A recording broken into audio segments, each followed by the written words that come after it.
नमस्कार दोस्तों, इस वीडियो में आपका हार्दिक स्वागत है। दोस्तों, अब दुनिया बहुत तेज़ी से बदल रही है और जो दुनिया जो बदल रही है उसकी जो धुरी है वो अर्थव्यवस्था पर घूम रही है।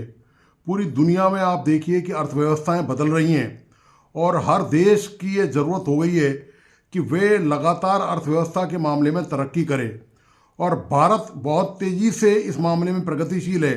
दुनिया के जितने भी विकासशील देश हैं उनमें भारत की ग्रोथ बहुत ज़बरदस्त है और भारत आपको पता ही है पूरी दुनिया की पांचवी बड़ी आर्थिक ताकत बन चुका है और अब तीसरी ताकत बनने का भारत का लक्ष्य है। तो ये जो लक्ष्य रखा है ये पूरी दुनिया में, ये हर देश ने अब अपने अंदर बदलाव शुरू कर दिए हैं।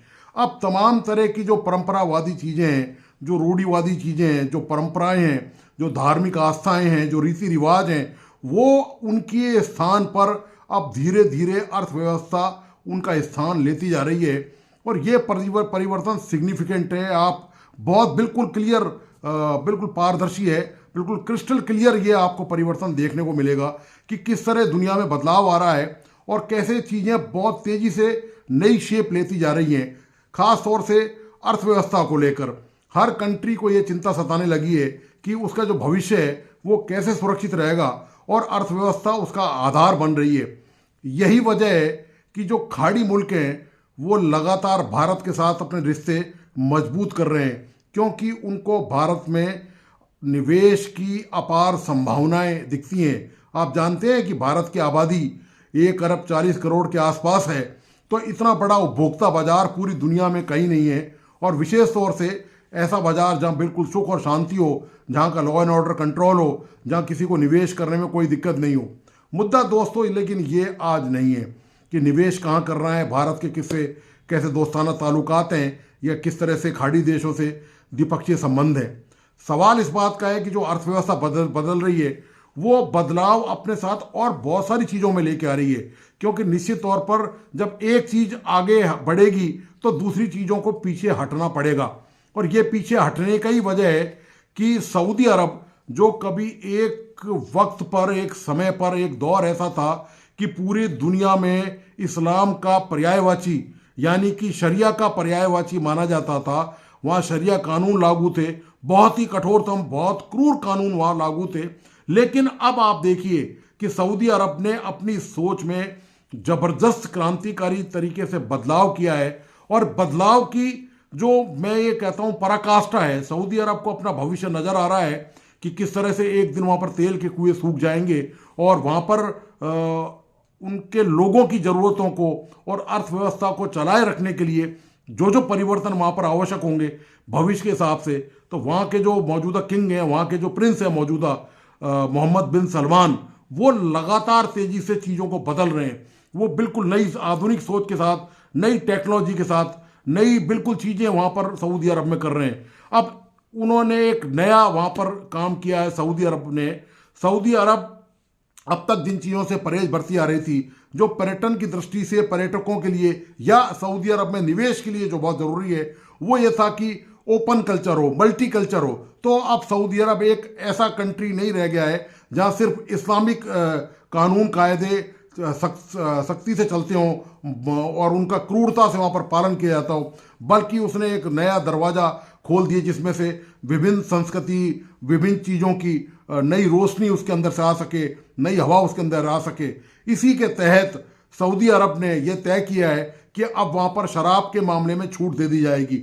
आप कल्पना कर सकते हैं कि सऊदी अरब जैसा कट्टर कंट्री, मतलब आप ये देखिए इस्लामिक मुल्कों में सऊदी अरब का नाम वो सबसे ऊपर है इन मामलों में, शरिया को लागू करने के लिए इस्लाम के मामले में, क्योंकि मक्का और मदीना जो मुसलमानों के सबसे सर्वाधिक पवित्र स्थल हैं वो सऊदी अरब में है। तो सऊदी अरब से कभी ये कल्पना नहीं की जा सकती थी कि वहाँ शराब जैसी चीज़ की वहाँ पर बिक्री होगी। हालांकि वो एक सीमित क्षेत्र में है, वो केवल डिप्लोमेट्स के लिए है, लेकिन निश्चित तौर पर ये एक शुरुआत है और ये शुरुआत बहुत सारी चीज़ों में बदलाव लेके आएगी। इससे पता चलता है कि सऊदी अरब की जो सोच है, वहाँ के किंग की जो सोच है, वहाँ की जो तौर तरीके हैं वो वहाँ पर किस तरह से बदल रहे हैं। इससे पहले मैं आपको बताता चलूँ कि मैंने एक वीडियो बनाया था और आपने बड़ा समर्थन दिया था उस वीडियो को कि सऊदी अरब ने मक्का में बहुत बड़ी प्रोजेक्ट, एक बहुत बड़ा पूरी दुनिया का एक आधुनिक शहर बनाने की योजना, उस पर लगातार काम चल रहा है। वो उसमें पूरी दुनिया की हर चीज़ होंगी वहाँ पर, तमाम चीज़ें वहाँ पर, क्लब होंगे वहाँ पर, बार होंगी, तमाम वहाँ थिएटर होंगे, मूवी दिखाई जाएगी वहाँ पर। बहुत ही खूबसूरत और बहुत शानदार, बहुत लग्जरियस वो शहर बनने जा रहा है। और उसकी वो पूरी कल्पना को अब वो ज़मीन पर उतार चुके हैं और उसमें अब बहुत तेज़ी से निर्माण कार्य चल रहा है। दोस्तों, दरअसल एक तरफ तो ये पक्ष है, दूसरी तरफ एक पक्ष रूढ़िवादी और कट्टरपन का भी है, जहां प्रोग्रेस में ये सब चीज़ें आड़े आती हैं। आप जानते हैं कि इस्लामिक दुनिया में बदलाव लाना बहुत मुश्किल काम है सोच में। खासतौर से मैं यदि बात करूं पाकिस्तान की, जब जैसे ही पाकिस्तान को ये पता चला, वहाँ के अवाम को ये पता चला कि सऊदी अरब ने वहाँ पर शराब की स्वीकृति दे दी है, हालांकि दी वो सीमित अर्थों में, लेकिन उससे उनके पेट में दर्द वापस शुरू हो गया। मतलब दुनिया में कहीं भी कुछ हो रहा हो इस्लाम के नाम पर, सबसे पहले यदि दर्द किसी के पेट में होता है तो पाकिस्तान का होता है। हालत ये है, पाकिस्तान जो सऊदी अरब को लेकर नाक मुंह सिकोड़ रहा है, वो उनके सामने भीख का कटोरा लेके खड़ा रहता है। और उन्हीं की मदद से, खाड़ी देशों की मदद से ही आज यदि वो रोटी जुटा पा रहा है अपनी आवाम के लिए पाकिस्तान, तो इन देशों की जो भीख में जो मदद मिल रही है, जो रिक्वेस्ट बार बार में उनके दरवाजे पे की जाती है, उसकी वजह से ही इनका जीवन चल रहा है। लेकिन इसके बावजूद भी इनकी सोच में कोई बदलाव नहीं आ रहा। अब सवाल इस बात का ये है कि सऊदी अरब चूंकि अब ऐसे काम कर रहा है, तो क्या ये एक तरह से अनटचेबल हो गया? उससे कोई भी ऐसे व्यक्ति से दान लेना जो अपवित्र टाइप हो जाए। तो सऊदी अरब ने चूंकि वहां पर अभी आपको पता ही है कि 5 वहां पर सिनेमा थिएटरों का को भी खोलने का निर्णय कर लिया है वहां पर, और वहां पर वो मूवी दिखाई जाएंगी, दुनिया भर की मूवियां वहां चलेंगी, दिखाई जाएंगी। वहां पर पहले ही क्लब वहां पर खोले जा चुके हैं, और तमाम वहां पर जो सुख सुविधाओं की जो चीज़ है, जो लोगों की, जो इन्वेस्टर्स की जो ज़रूरत की चीज़ है, जो सऊदी सरकार समझती है कि ये लोगों को आकर्षित करने के लिए, पर्यटन को बढ़ावा देने के लिए ज़रूरी है। लेकिन इसके बावजूद भी आप देखिए कि पाकिस्तान की मानसिकता वही आज से 500-700 साल पुरानी है। पाकिस्तान की आवाम इन सब चीज़ों को आसानी से पचा नहीं पा रही है, क्योंकि उनको शुरू से ना तो उनके पास पढ़ाई लिखाई का वातावरण है, ना उनके अंदर जागरूकता पैदा हुई है। आवाम को वहाँ के मौलवी मुल्लाओं ने धर्म के नाम पर जो अफीम पिलाई है, वो इतनी ज़बरदस्त है कि उसका नशा उतरने को अब तैयार ही नहीं है। तो ऐसे नशेड़ी पाकिस्तान की जो धार्मिक नशे में चूर हैं, वो नई चीज़ों की तरफ कभी नहीं देख पाएंगे, नई चीज़ें कभी ग्रहण नहीं कर पाएंगे, और इसी वजह से पाकिस्तान की हालत लगातार बद से बदतर होती जा रही है। तो दोस्तों, आप ये वीडियो प्लीज़ पूरा देखिए। मैंने पाकिस्तान के रिएक्शंस इसमें शामिल किए हैं कि किस तरह पाकिस्तान को पूरी दुनिया में कहीं भी कोई हो, चाहे फ्रांस में कोई इस्लाम का मामला हो, यूरोप में हो, अमेरिका में हो, कहीं भी हो, सबसे पहले तकलीफ पाकिस्तान को शुरू होती है। पाकिस्तान की खुद की हालत इतनी ज़्यादा ख़राब है कि पाकिस्तान ने, आपको पता ही है, अल्पसंख्यकों के मामले में जो अत्याचार किए हैं, वहाँ पर हिंदुओं की जो प्रतिशत थी वो 18-20 से रहकर 1% या 1.5% रह गई है। क्रिश्चियंस की भी वहाँ पर यही हालत है। पिछले दिनों में उन्होंने पूरी क्रिश्चियंस की बस्ती जला दी, उनका गिरजा घर जला दिया और उन पर ईश निंदा का आरोप लगाया। ये वो पाकिस्तान है जो आज भी वो आदिम जमाने की सोच रख रहा है, उसी में जी रहा है, उसी में रह रहा है। लेकिन दोस्तों, दुनिया बदल रही है, इससे कोई फर्क नहीं पड़ता। हर मुल्क को ये पता है कि उसकी धार्मिक सोच पहले कैसी भी रही हो, उनके रीति रिवाज कैसे भी रहे हो, लेकिन यदि वो वक्त के साथ कदम से कदम मिलाकर नहीं चल पाएंगे तो पीछे छूट जाएंगे। चाहे यूएई हो और चाहे सऊदी अरब हो या चाहे दूसरे और इस्लामिक कंट्री हो, वो लगातार इस चीज़ को समझ रहे हैं कि वक्त की मांग क्या है, वक्त की जो नजाकत है, जो वक्त की जो पश्चात जो उनको सुनाई दे रही है, वो उस पर लगातार आगे बढ़ते जा रहे हैं। और वो दोस्तों, इन मूर्खों जैसी आलोचनाओं से, इनके कहने से वो रुकेंगे नहीं। वो लगातार प्रगति अपने देश के लिए, अपने लोगों के लिए लगातार करते ही चले जाएंगे। तो दोस्तों, आपको यह वीडियो कैसा लगा, प्लीज़ इसको लास्ट तक देखिए। अपने दोस्तों और परिजनों से प्लीज़ इसको वीडियो जरूर शेयर कीजिए, बहुत महत्वपूर्ण वीडियो है। और प्लीज़ इस YouTube चैनल को लाइक, सब्सक्राइब करना और बेल आइकॉन को बटन दबाना नहीं भूलें। आप पाकिस्तान के रिएक्शंस के साथ देखिए इस वीडियो को और इसका आनंद उठाइए आप। इसी के साथ धन्यवाद, नमस्कार। वालेकुम अस्सलाम। क्या नाम है सर आपका? अवैस नाम मेरा। अवैस भाई, आप मदीना में अल रशीद मॉल है, वहाँ पे इंडियन सिनेमा जो है 10 स्क्रीन लगाई गई हैं। सऊदिया में, क्या जी, जी। ऐसा सऊदिया को करना चाहिए था? जी। और सऊदिया में जो है योगा सिस्टम भी जो है ना ईजाद करने लगे हैं, और इंडिया से स्पेशल जो योगे को जो है ना ट्रेनिंग देने के लिए इंडियन आ रहे हैं, क्या कहना चाहेंगे इस इस बारे तरह नहीं होना चाहिए क्योंकि आम ममालिकों में इस तरह नहीं होता जिस तरह इन्होंने सैलमे का कह दिया हुआ है और जिस तरह आम कर दिया इन्होंने।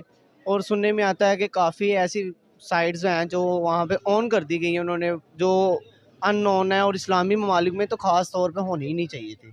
ठीक है? और कुछ ऐसी चीज़ें हैं हमारे आम ममालिक जो छोटे मोटे हैं, हम लोग आम शहरों में रहने वाले, लाहौर पाकिस्तान वगैरह, इन आम ममालिकों में इस तरह का सिस्टम नहीं है। अगर आप कहें कि वो अल्लाह का घर और खुसूसी इबादत की जगह है हमारी, और उन जगह पे इस तरह का काम हो तो ये तो बहुत गलत बात है, इस वो तरह कह होना नहीं रहा है चाहिए। सरसरिया कार। जी, जी। जी, ये वीडियो हमने भी देखी है, आजकल बहुत वायरल हो रही है। जी। लेकिन इस तरह के मालिकों में ख़ास तौर पे इस तरह का ना एक्शन लेना चाहिए, ख़ास तौर पे उनके ममालिकों में। जिस तरह के हालात हैं, जिस तरह की ये सूरत-हाल चल रही है, इस तरह तो बुरखा भी उतर जाएगा तो उनको कुछ मालूम नहीं होगा। क्योंकि इस्लामी ममालिक में तो ख़ास तौर पे बुरखे की बहुत अहमियत है। अगर ये वीडियो वगैरह इस तरह करेंगे तो बुरखे की एक रिस्पेक्ट ख़राब हो जाएगी, एक इज़्ज़त ख़त्म हो जाएगी। जिसकी वजह से जो आम ममालिक हैं, यहाँ पे भी अगर आप कुछ देखेंगे ना, कोई भी लेडीज़ आपको खड़ी नज़र आएगी तो वो बुरखे में होगी। तो वो तो इस तरह का ममालिक है, वहाँ पे सख्ती इस सूरत-हाल में बताई जाती थी कि हम छोटे-छोटे होते थे, इस सूरत-हाल में बताई जाती थी कि वहाँ पे सख्ती बहुत ज़्यादा है। लेकिन अब जैसे सुनने में आ रहा है, ये तो सारा असल गलत है और ये क़यामत की निशानी है ख़ास तौर पर। क़यामत की निशानी है। अदील अदील भाई सामने देखिएगा। सही। अदील भाई क्या लगता है सऊदिया में, दुबई में जो है मंदिर बना दिया गया, सऊदिया में जो है अल रशीद मॉल है, वहाँ पे 10 बड़ी स्क्रीन लगा दी गई, वहाँ पे जो है ना फ़िल्में चलेंगी इंडियन की, तो क्या कहना चाहेंगे इस हवाले से? सर ये तो हमारे कुरान पाक में भी है कि ये क़यामत की निशानी है, एंड पे ये चीज़ें होनी है और ये लोगों को समझ नहीं आ रही अब, जो सीधी सी बात है, क्योंकि ये चीज़ तो होनी होनी है जो हमारे कुरान पाक में आ गया है। ज़ाहिर बात है अब ये तो होना ही है। सर इस्लामी ममालिक है सऊदिया देखा जाए तो फिर तो भी ज़ाहिर बात है उनकी दारुल हुकूमत को ये करना चाहिए, इसका एक्शन लेना चाहिए। तो हम लोग तो आवाज़ ही उठा सकते हैं, बाकी अमल करना उनका काम है। कह रहे हैं जी अब इंडियन कल्चर होगा सऊदिया में, योगा नहीं, होगा। वो तो ज़ाहिर बात है, योगा वो के लिए ट्रेनिंग के लिए इंडियन आएंगे, योगे वो के तो लिए। अब कॉन्सर्ट भी हो रहे हैं वहाँ पे, सिनेमा भी बन गया है, अब ये चीज़ें हो गई हैं। हालाँकि सऊदी अरब की तो मिसालें दी जाती थी उनकी सज़ाओं की, जो वहाँ पे इस्लामी कानून ममालिक नाफिज नाफिज़ था वो। हाथ काट देते थे, सुना करते थे कि अगर कोई किसी के साथ नाजायज़ कोई ज़्यादती करते थे, उसकी आँखें निकाल देते थे, किसी को गलत नज़र से देखते थे, या किसी के मोबाइल में से कोई गलत वीडियो तक पकड़ी जाती थी तो उसमें इतनी सख्ती कर दी थी कि कैद कर दिए जाते थे। नाजायज़ लोग जो उधर आवाम फिरती है, कोई आम मुसलमानों के अलावा तो वहाँ पे जाने की इजाज़त नहीं है किसी को। अब आप कहें कि वहाँ पे योगा होगा तो ये तो वैसे भी एक गलत सहारा में चले गए हैं ना। कोई बताया जाता है ना कि एक सारा में जब फूल उग रहे हैं, फसल जब उगनी, वो फसल उगनी शुरू होगी, ये फसल की निशानी है। सऊदी अरब में जो बात की जा रही है आप लोग देख ही रहे हैं, सुबह से हमारे दोस्त जो हैं उन्होंने भी या हबीबी करके जो है वो ट्वीट लगाई है और बात हो रही है कि जी सऊदी अरब में जो है अल्कोहल को जो है लीगल किया जा रहा है। खैर उस खबर को भी मैं आपको एक चीज और बता दूं कि लीगल वो ऐसे कर रहे हैं जैसे पाकिस्तान में लीगल है ना, कि अगर कोई नॉन मुस्लिम कंट्री है पाकिस्तान में तो उनको एक कोटे के हिसाब से कि मतलब इतनी बॉटल्स ले सकते हैं, इतने $1000 की ले सकते हैं करके उनको ड्रिंक्स जो है वो ले सकते हैं, यानी कि वो अल्कोहल ले सकते हैं। मगर बाकी इस्लामिक अगर कंट्रीज हैं तो वो नहीं ले सकती। पाकिस्तान की तरह सऊदी अरब ने भी अब ये कर दिया और उसकी वजह यही है कि वो कह रहे थे कि इलीगल तरीके से सेल हो रही थी। पाकिस्तान में भी लोग बार बार कहते हैं कि अगर ड्रिंक्स को आप लीगल कर दें तो ये जो इलीगल तरीके से लोग खरीदते हैं और पीते हैं उससे बचा जाएगा और साथ साथ लोग काफी बड़ा टैक्स जो है वो भी गवर्नमेंट को मिल जाएगा। सऊदी अरब ने भी जी यही किया है। सऊदी अरब ने जो है वो लीगल कर दिया है ड्रिंक्स को और नॉन मुस्लिम कंट्रीज जो है वो एक कोटे के हिसाब से वहां से ले सकेंगी, ताकि जो चोरी छुपे और इस तरह से स्मगल हो गए या किसी तरीके से पहले लोग खरीदते थे उससे बचा जा सके। पाकिस्तान में भी लोग ड्रिंक बहुत ज्यादा करते हैं और इससे रोका नहीं जा सक रहा और ना ही रोक पा रही है गवर्नमेंट, क्योंकि जितने भी हमारे लोग हैं आप अगर 70% समझ लीजिए कि जो पाकिस्तान के लोग हैं, अगर 70 नहीं तो चले 50 समझ लीजिए, अगर मैं कम भी कर दूं, 50% लोग ऐसे हैं पाकिस्तान में जो ड्रिंक करते हैं। उसमें अमीर गरीब का कोई फर्क नहीं है। जो गरीब है वो गांव में अपने विलेजेस में जो है वो कच्ची शराबें बना बनाकर पी के, उनमें से बहुत से ऐसे हैं जिनकी डेथ भी हो जाती है। लेकिन पाकिस्तान की समझ में नहीं आ रहा कि इसको लीगल कर दें तो कम से कम लोगों की जानें बचाई जा सके, इसलिए कि रोक तो पा रहे नहीं है। और रोकेंगे कैसे जब बड़े बड़े जो हमारे पॉलिटिशियंस हैं, हमारे जितने भी लोग हैं, चाहे हमारे फौजी जनरल्स हो या कोई हो, ये सभी ड्रिंक करते हैं। और हमारे यहाँ तो मौलाना भी बहुत ड्रिंक करते हैं। और वो एक तो हमारे यहाँ मौलाना विस्की कहलाया करते थे, मेरे ख्याल में मौलाना कौसर नियाजी, जी हाँ, वो तो खैर मौलाना विस्की उनको कहा जाता था। और इसी तरीके से बहुत सारे हमारे जो स्टैब्लिशमेंट के लोग हैं, हमारी एजेंसी के हैं, हमारे पॉलिटिशियंस हैं, ब्यूरोक्रेट्स हैं, बिजनेस कम्युनिटी है, हमारा मीडिया है, और बहुत लोग हैं जो ड्रिंक करते हैं। और ड्रिंक की यानी कि पार्टीज तक होती हैं, तो उसके ऊपर जी अगर लीगल कर देंगे तो कुछ टैक्स वैक्स मिल जाएगा। वैसे तो खैर मैं बिल्कुल सपोर्ट नहीं करती कि ड्रिंक करनी चाहिए, बिल्कुल वैसे तो हर रिलीजन में ही मना है, लेकिन हमारे यहाँ तो ये कहा जाता है ना कि जी इस्लाम में मना है। और किसी भी नॉन मुस्लिम के नाम पे जो है वो एक परमिट लेटर जो है वो निकाल कर कह देते हैं कि जी ये ले सकते हैं। इसके ऊपर मेरी बात हुई थी एक दो लोगों से, जो कुछ हिंदू कम्युनिटी के थे, कुछ क्रिश्चियंस थे। उन्होंने कहा कि भैया हमारे यहाँ भी मना है, पता नहीं तुम लोग हमारे नाम से क्यों ड्रिंक लेके पी जाते हो। तो ये एक अलग इशू पाकिस्तान में चल रहा होता है। बड़ी बड़ी पार्टीज होती हैं और वहां पर बड़े बड़े हमारे पॉलिटिशियंस हैं। एक बार मैं गई थी तो वो आजाद कश्मीर के जो पहले प्राइम मिनिस्टर रह चुके, वो भी वहां पे मौजूद थे, बल्कि उन्हीं के घर में पार्टी थी। और वो मुझे मुसलसल इंसिस्ट कर रहे थे, जी आपने गिलास बना के देना है, नहीं आपने गिलास बना के। मैं कहा सर मुझे नहीं आता गिलास बनाने। नहीं नहीं आपने गिलास बना के देना है। लेकिन खैर वो दिन उस दिन तो किसी ना किसी तरीके से कोर्ट साहब ने बीच में पढ़ के मेरी जान छुड़ाई उनसे। मगर ये जरूर है कि यहाँ पे बहुत मॉडर्न हो जाते हैं कि कोई भी फीमेल आएगी इनके घर में पार्टी में या डिनर पे, तो उसको इंसिस्ट करेंगे कि जी आप गिलास बना दें या आप ड्रिंक ले लें। और वैसे जो है वो इस्लामिक कंट्री होने का चूरन जो है वो भी हम बेचते हैं। ये दोस्तों वो क्या कहते हैं, हिस्ट्री जो है वो तब्दील हो गई है। सऊदी अरेबिया ने नए कवानीन लेके आया है अल्कोहल इंपोर्ट करने के for the diplomats. This is the initial, वो जो एक चीज़ होती है ना कि कहा गया है, जो एक सऊदी अरब का एक सेंटर ऑफ इंटरनेशनल कम्युनिकेशन है, उसने कहा जी हमने नए कवानीन जो हैं वो अलाउ कर दिए हैं। और जितनी भी elicited trade off alcohol goods है वो जो होती थी, अब उन्होंने वो जो कवानीन इंट्रोड्यूस कराए हैं उसमें जितने भी डिप्लोमेट्स जो कि नॉन मुस्लिम एम्बेसीज के हैं उनको स्पेसिफिकली कोटाज और वो दिए जाएंगे, लेकिन एक स्पेसिफाइड कोटा होगा, ये नहीं है कि अनलिमिटेड नहीं है। और ये उन्होंने कहा जी कि ये जो चीज़ें हैं बेसिकली ये डिप्लोमेटिक कन्वेंशंस के तहत जो है वो होती हैं। मैं इसमें आपको बताऊं, आपको पता है ये जो अल्कोहल है ये मुसलमान सोसाइटीज़ में, मुल्कों में प्रोहिबिटेड है बहुत सारे, और ये सारे का सारा मुनाफकत पे बेस है। पाकिस्तान में भी बैन है, लेकिन पाकिस्तान में आपको हर जगह अल्कोहल मिलेगी, हर जगह अल्कोहल मिलेगी आपको। आपको घरों में मिलेगी, लोगों के घरों में बार्स हैं। यहाँ पे किसके घर क्या नहीं है, यहाँ पे फॉरगेट, होटल्स में तो कुछ जाते ही नहीं होगा मेरा नहीं ख्याल। लेकिन ये सारे का सारा बेस्ड है मुनाफकत पे और झूठ पे। जो मुसलमान ममालिक जो हैं, पर्टिकुलरली पाकिस्तान की मैं बात करूँ, किसी और मुल्क की बात नहीं कर रहा, मैं आपको बताता चलूँ, थोड़ा अर्सा पहले चाइनीज़ ने गवादर के अंदर एक आई थिंक वाइन या बेयर की कोई फैक्ट्री खोली या कुछ इस तरह किया। तो उस वक़्त मौलाना हदायतुर रहमान जमात इस्लामी के वहाँ एक सो कॉल्ड लीडर थे, उन्होंने जनाब वहाँ पे बंद करा दिया, क्योंकि वो अखबार में खबरें आई कि वो जो China Pakistan economic corridor CPEC के प्रोजेक्ट्स थे उनमें से हुकूमत ने पहले अलाउ कर दिया उनको। अच्छा, हुकूमत अलाउ कर रही है बियर बनाने की या वाइन बनाने की या वो जो भी वो आई थिंक बियर वगैरह ही होगी, या जो भी मुझे इसकी एग्जैक्ट अब याद नहीं है। तो उन्होंने अलाउ कर दिया, जब अलाउ कर दिया वो बिकनी शुरू हो गई, चाइनीज़ बियर जी मार्केट में आ गई है ये वो। थोड़े अरसे बाद जो है ना वो उन्होंने कहा पाइन कि ये तो शोर मच गया, मौलवियों ने मीडिया में आनी शुरू हो गई। लोग बड़े खुश कि जी चाइनीज़ बियर भी अब आएगी, ये होगा वो होगा। लेकिन वो मौलवी पड़ा, उसने सारा का तहस नहस कर दिया।